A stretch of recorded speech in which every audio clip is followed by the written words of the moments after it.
Hello, my name is Samantha Roundy, and I am here for the B43 Week 2 Dropbox case group meeting. Fortunately, I don't think I will have any of my group members meeting with me today. I have sent out messages, so if they are able to show up, then that's great. If not, I'm gonna wing it. Let me start off by letting you know if you hear any squawking in the background, that is my bird. His name is Elvis, and he is a cockatiel, and he sometimes likes to become vocal when someone else is speaking in the room. So if you hear that during the video, just please try to ignore it the best you can, and I'll try and do the same. So for this week, we were working on the Dropbox case, which is, let me actually pull up something real quick. It's my notes. Okay. So now that I have my notes, let me just kind of tell you a little bit of what this case was about. The Dropbox case focuses on whether or not a man by the name of Drew Houston, who is a 27-year-old co-founder and CEO of the Dropbox, he's trying to attempt to increase the Dropbox growth while also attaining a larger share of the market. Now, the Dropbox itself is actually a service that allows people to be able to send, sync, and share many types of files through different computers. And it's actually really useful and really helpful.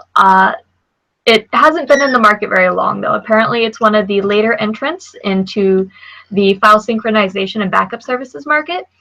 But from the time that it has been in the market, it has actually proven to be very successful. It has ranked number 6 for the consumer segmentation. And let's see a little bit more about that. Okay, so even though the Dropbox is trying to not only grow but also get more of a larger market share, there's 2 different possibilities that Houston might be able to go and work on.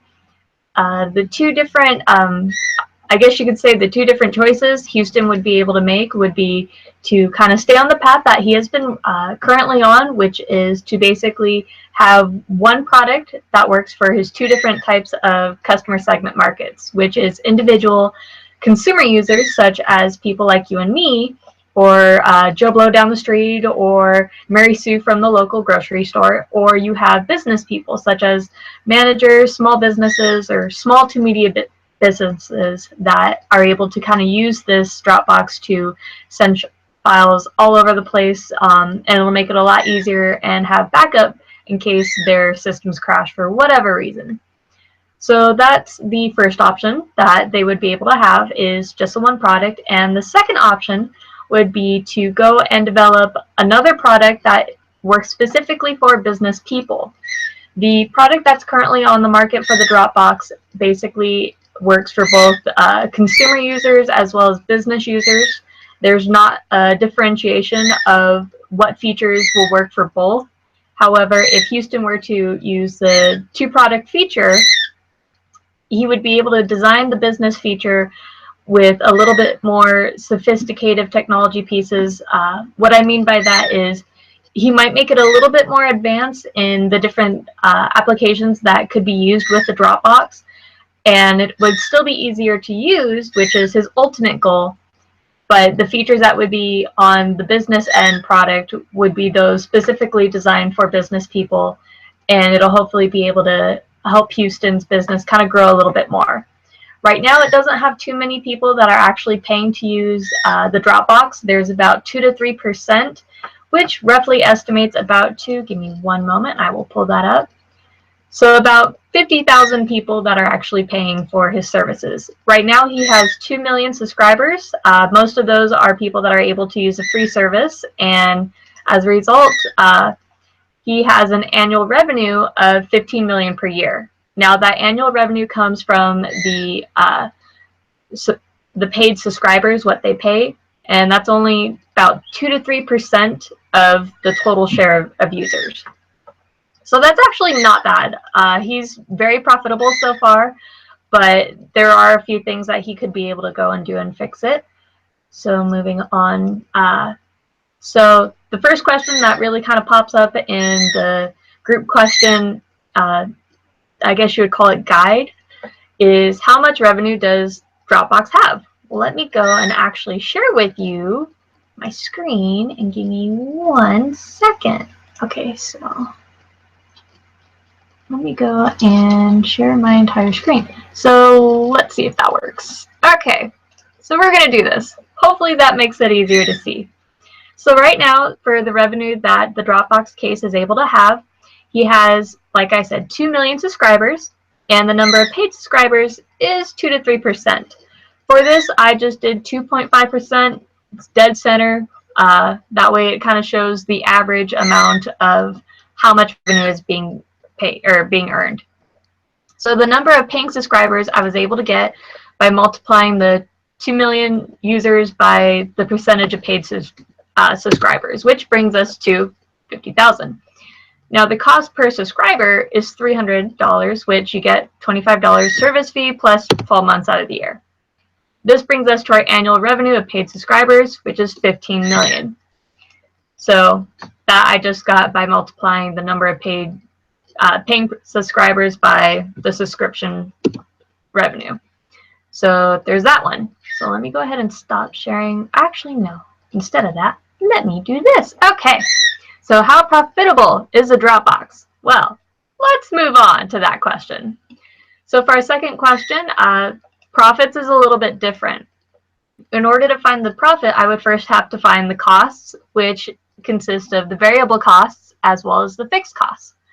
So for the cost for the free subscribers, it costs 11 cents per month to be able to offer the servicing fee or the services that Dropbox mainly focuses on. And the number of free subscribers that they have is 1.9 million. You get that simply by multiplying the 2 million by 1, basically 1%, or no, 1 minus the percentage right there.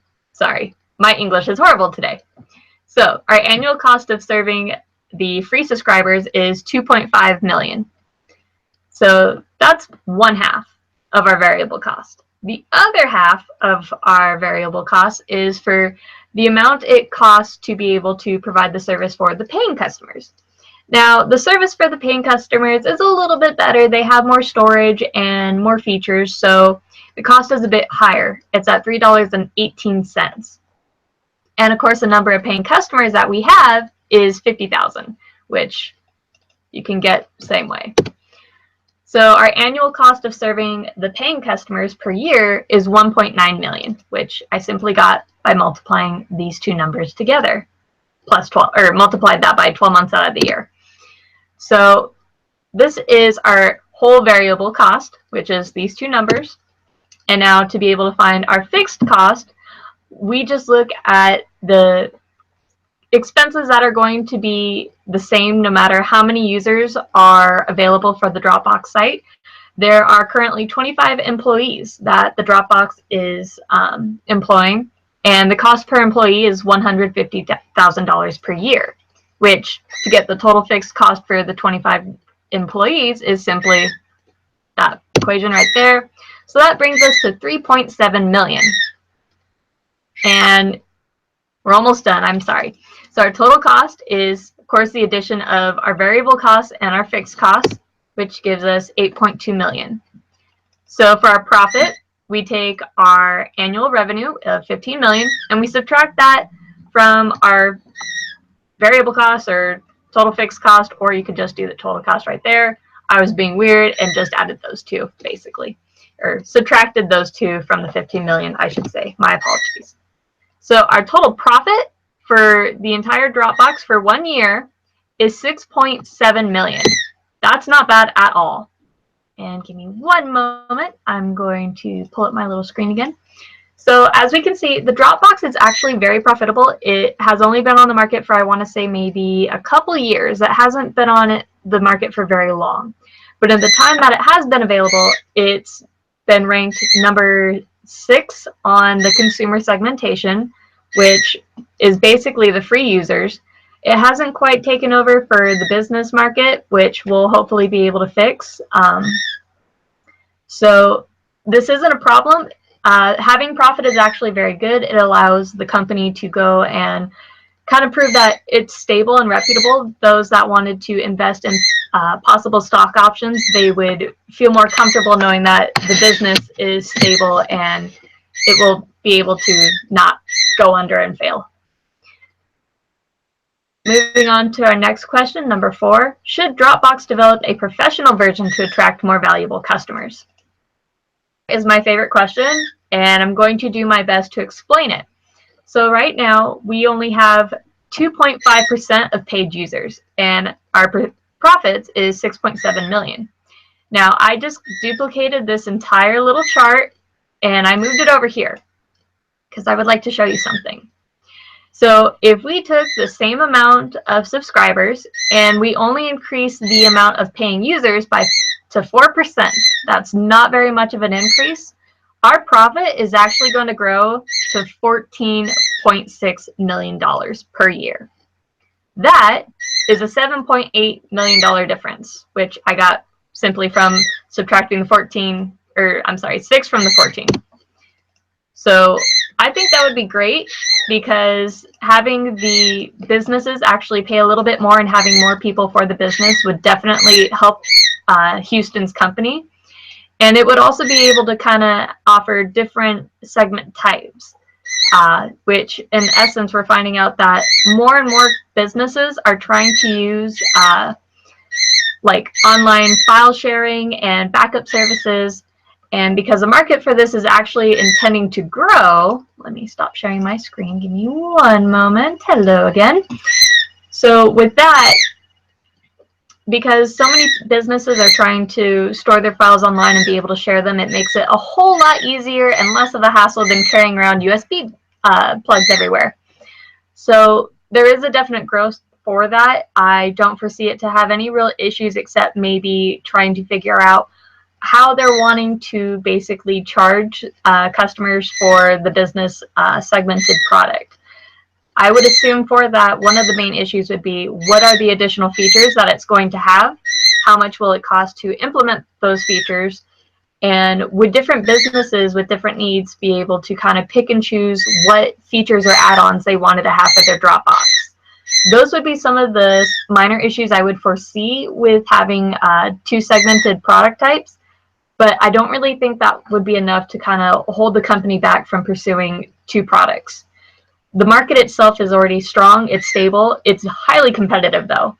There are so many different types of online servicing or online backup servicing files and systems already in place, so it's kind of difficult to a degree for Houston to remain on the course that he's been on.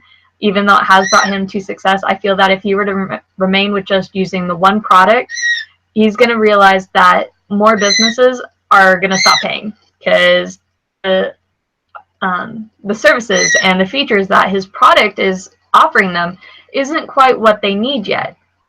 So I don't think continuing on the path that he's going on is actually going to help him in the long run. And with that, I've kind of gone over all the questions I had to go over. Let me check and see if there's any more. I hope there are. Okay, so 1, 2, 3, 4. No, there are not any more questions. Okay, so there's no more questions on that. I'm still trying to wait for my group members to show up. Hopefully they will. So yeah, let's see. What can I do to kind of kill some time and hopefully have them show up? Well, let me just go into my, what is it? Give me one moment, folks. I'm sorry. I'm having some mental technical difficulties. All right. So I guess right now, all I really have left to do, unfortunately, is move into the summary of the votes and final decision or thoughts. Because I'm the only one who's here, I'm not really able to kind of question my classmates' ideas and kind of see what they were able to come up with for the case study. And so it's kind of basically just a really awkward monologue. I am so sorry you guys are stuck watching this. Elvis says hi, by the way, and has been the entire time. So with that, let me move on to basically my final thoughts, which I basically am just going to reiterate what I've already said. I am so sorry again that my classmates haven't shown up. Hopefully they will. They probably won't, though, now that I think about it. Okay, so anyways, let's move on. So just a really quick run through again. here's the analysis of what's going on. We have a guy, his name is Houston. He has a downloadable application that allows you to share, sync, and save all types of files onto an online server, and you can share it with multiple kinds of PCs and smartphones. So it's really versatile, and it's actually proven to be very successful. However, with the level of success that it has, Houston's wanting to kind of gain a larger growth for the product and for his company. He's wanting to be able to kind of build a little bit more than what he's currently able to do for where he's at, both financially as well as, I think, brand recognition wise, I guess you could go and say.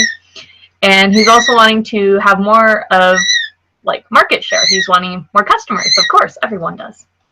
So even though he's late in entering the market, he's actually proven to be very successful, and he has two options that he could choose from.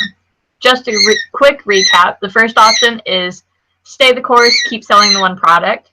And the second option is to have two products, one for individual consumer users, like everyday people, and the second product will be for more business-related purposes, such as managers, CEOs, COOs, etc.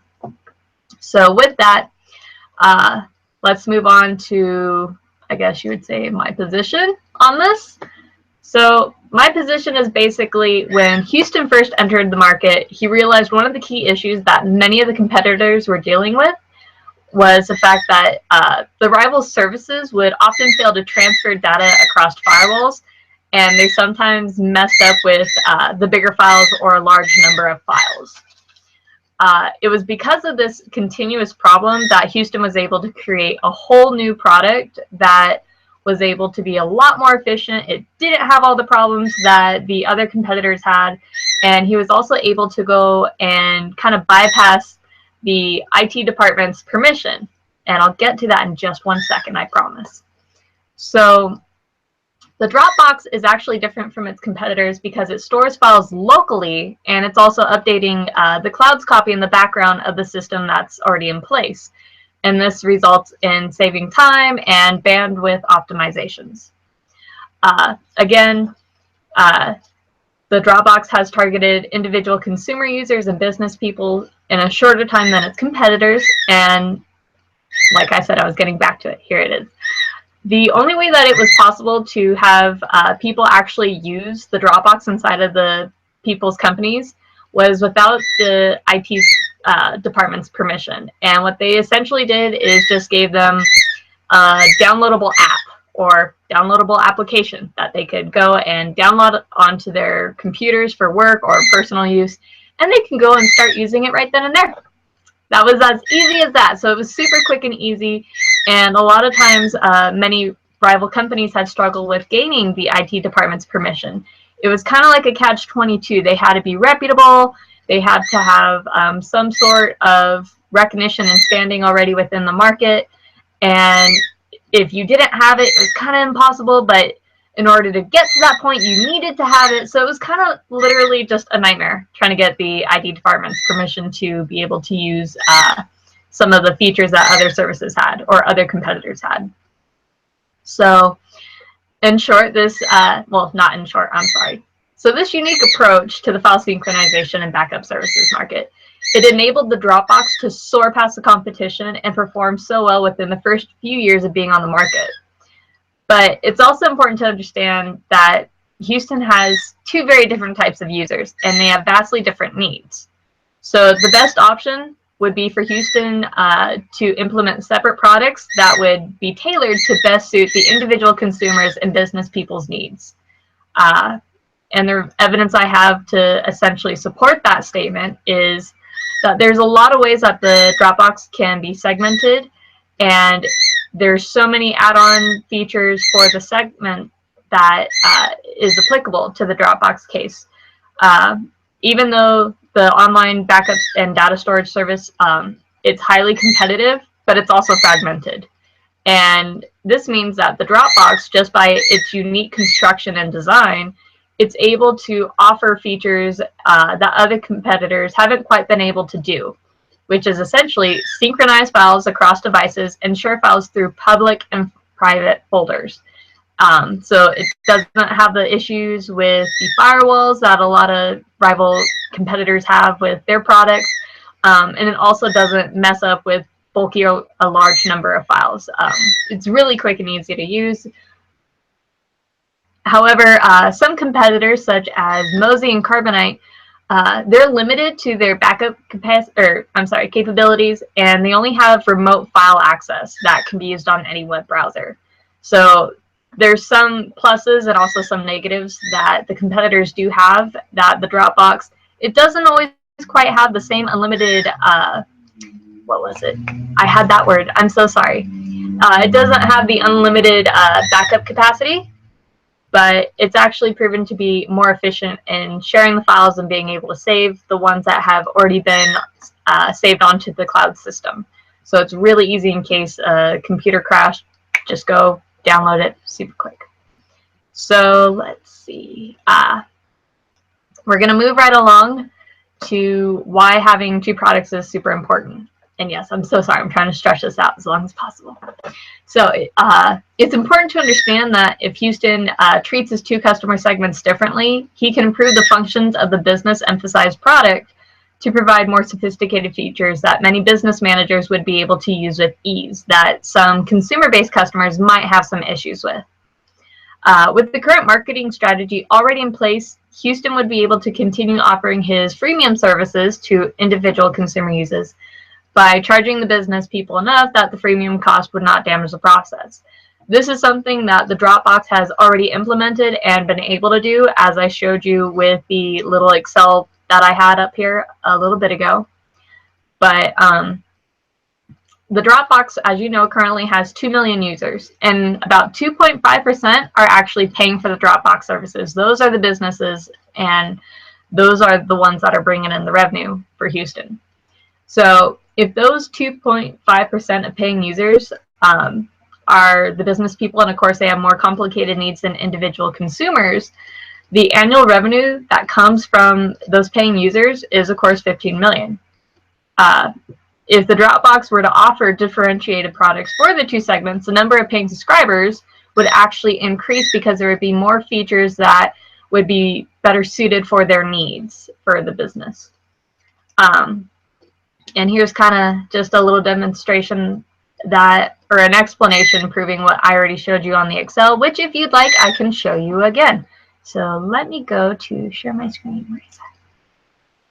Yay! Okay, we're going through a spiral loop. Give me one moment to fix that. Okay, sorry about that.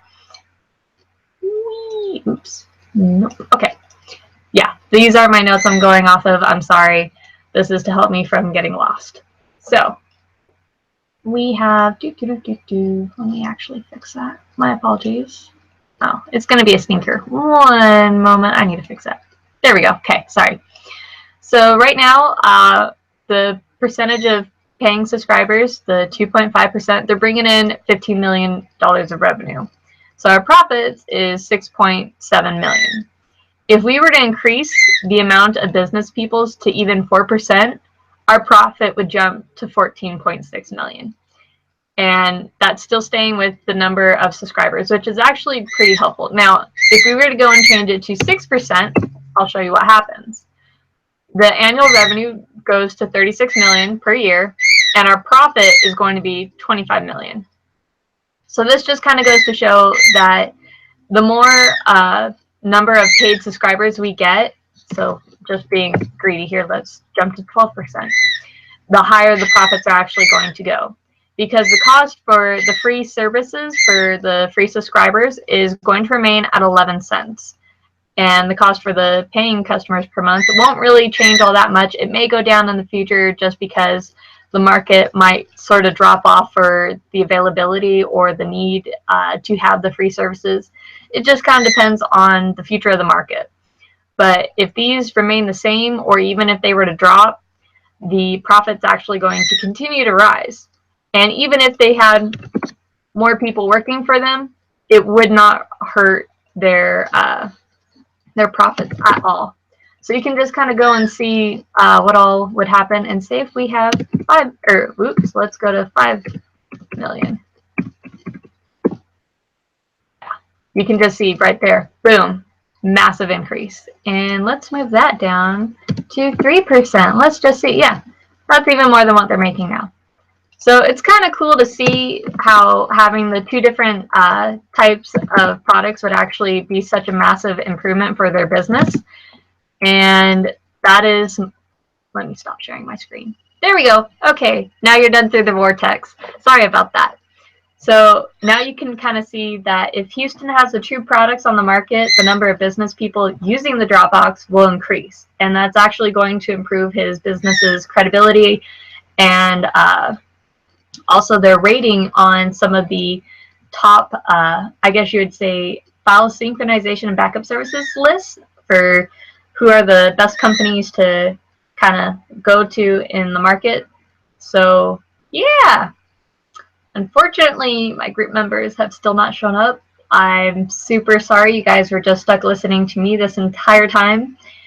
And I'm going to stop talking now. So thank you for sticking around and listening to me blabber on, and hope you have a good day.